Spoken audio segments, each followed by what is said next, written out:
Student ये वाला question आप खुद से करके देखना, अगर आपको नहीं आएगा मुझे आप इसका आंसर निकाल के बताओ इसका आंसर क्या है। ये जो है छोटा सा क्वेश्चन है, इसमें प्रॉफिट एंड लॉस अकाउंट बनाना है। ग्रॉस प्रॉफिट इसमें निकला निकलाया दिया हुआ है, ठीक है। आपको देखना है ये कहाँ डालना है। भाई ये तो एक टेबल दे दी, इसमें कोई डेबिट क्रेडिट साइड नहीं है, ये सब एक साथ मिक्स लिखे हुए हैं आइटम। अब आपको इसमें से ये देखना है कि कौन सा डेबिट साइड में डालना है, कौन सा क्रेडिट साइड में डालना है, ठीक है। तो इसमें से मैंने आपको क्या तरीका बताया था कि अगर ग्रॉस प्रॉफिट है तो वो जाएगा कहाँ, क्रेडिट साइड में, और ग्रॉस लॉस है तो वो जाएगा डेबिट साइड में, और जितने भी एक्सपेंसेस हैं वो जाएंगे डेबिट साइड में, और जितनी भी इनकम है वो जाएगी क्रेडिट साइड में, ठीक है। ग्रॉस प्रॉफिट हमारा किधर जाएगा, ग्रॉस प्रॉफिट ट्रेडिंग के डेबिट में आता है तो P&L के क्रेडिट में आएगा उल्टी साइड, और ग्रॉस लॉस होता है वो हमारा ट्रेडिंग अकाउंट के क्रेडिट में होता है तो P&L के डेबिट में आएगा। सारे खर्चों को डेबिट कर दो, सारी इनकम को क्रेडिट कर दो, ठीक है। बस यही 4 चीज़ें हैं ना जिससे प्रॉफिट एंड लॉस अकाउंट आपका प्रिपेयर हो जाएगा। इसका आंसर निकालो और मैसेज कर दो जिसने भी कर लिया हो, अगर मतलब करने के बाद, अभी तो उसको टाइम लगेगा करने में, 10-15-20 मिनट लगेंगे, उसके अकॉर्डिंग जो है आपका हो जाएगा। जैसे ग्रॉस प्रॉफिट दे रखा है, कहाँ डाल देंगे, क्रेडिट साइड में।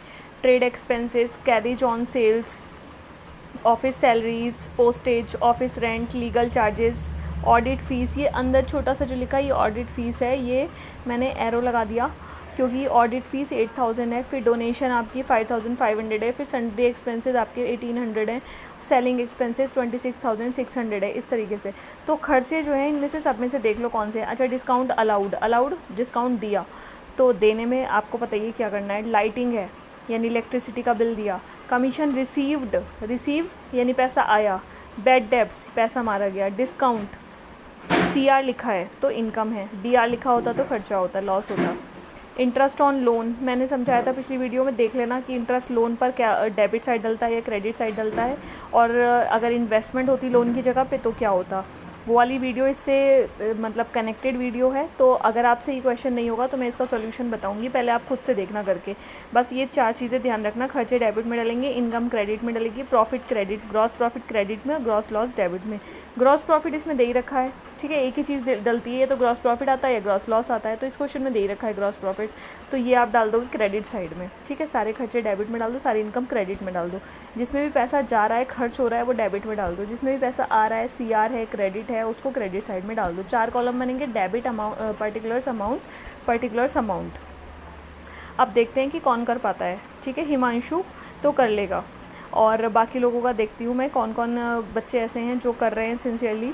कुछ लोग ऐसे हैं जो करते हैं रिस्पॉन्स सिंसियरली, तो मुझे समझ में आ जाता है कि ये बच्चे मतलब कर रहे हैं, कंटिन्यूसली पढ़ रहे हैं, क्योंकि वो लोग बराबर रिस्पॉन्स देते रहते हैं, तो इसलिए पता चलता रहता है कौन पढ़ रहा है। और जो लोग नहीं पढ़ रहे हैं तो उनको थोड़ा थोड़ा समझ में आ रहा है, तो मैं उनको यही कहूँगी कि प्रैक्टिस करो, डेली हो जाएगा। डेली पढ़ने से आराम से समझ में आ जाएगा। लेकिन अगर आप सोचोगे कि हाँ पेपर से 1 महीना पहले पढ़ लेंगे, 10 दिन पहले पढ़ लेंगे, नहीं होगा। बहुत सारे रूल्स होते हैं, डेली पढ़ना पड़ता है, ठीक है। अकाउंट्स है, ये कोई थ्योरी का सब्जेक्ट तो नहीं है कि हाँ थ्योरी में आपने बस जल्दी 2-4 क्वेश्चन करके कर लिया पास, वैसा वाला नहीं होगा। 11th क्लास का सिलेबस, इसमें अगर आपने पढ़ लिया तो बहुत ईजी है, और नहीं पढ़ा तो बहुत टफ है, ठीक है। तो ये वाला क्वेश्चन करो, और नहीं आएगा तो मैं इसका सोल्यूशन तो खैर बताऊंगी ही, लेकिन देखते हैं अगर किसी ने कर लिया और वो आंसर मुझे बताता है कि हाँ मैम इसका ये निकला, ठीक है। तो ये अमाउंट देख लो, सारी की सारी मैं दिखा रही हूँ ऐसे जूम करके, सारी अमाउंट दिख जाएगी आपको।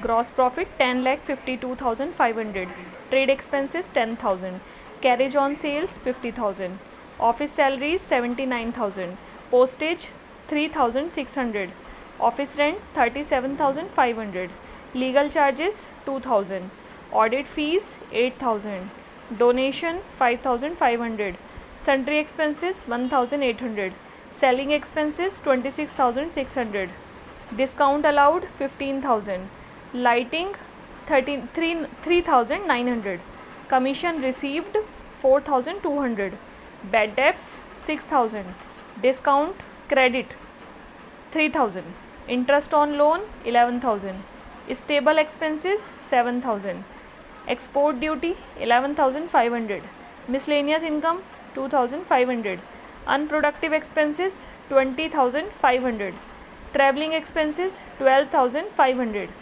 इससे आपको प्रॉफिट एंड लॉस अकाउंट बनाना है।